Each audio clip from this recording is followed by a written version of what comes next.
inaonekana kwamba kuna baadhi ya maneno nimeyasikia mtandaoni yanasema kwamba kuelekea katika mchezo huo wa kesho kuna baadhi ya wachezaji wameambiwa wavunje makusudi wachezaji wa Simba kuelekea katika ile mechi ambayo inasubiriwa. Semaji, taarifa hizo umezisikia, lakini pia nini tahadhari kwenu nyinyi mnayochukua? Nimesikia hiyo taarifa ya baadhi ya wachezaji wakipewa kazi maalum ya kuwaumiza wachezaji wa Simba Sports Club kwa sababu tu wasiweze kushiriki mchezo unaofuata baada ya hilo. Siamini kama ni kweli, lakini lisemwalo lipo. Mimi kwanza nizungumze na wachezaji wenyewe. Mlinzi wa kwanza wa mchezaji ni mchezaji mwenzie. Ukimuumiza mwenzio unakuwa umekatisha ndoto yake.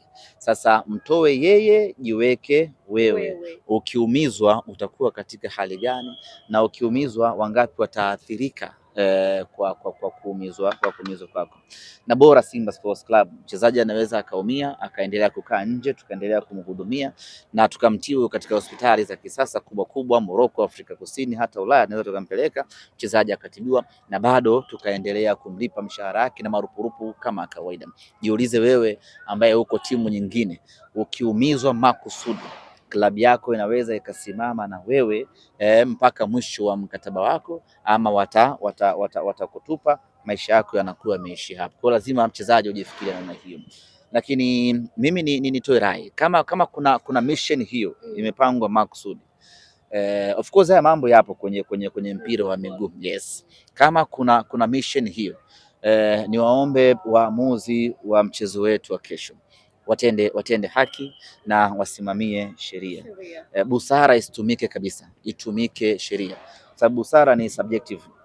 Inaweza ikazidi ama ikapungua, lakini sheria iko constant. Kwa hiyo ukimwona mchezaji ana intention ya kucheza vibaya, unajua mechi ikianza from the beginning tu unamuona mchezaji ambaye ana dhamira ya kucheza vibaya.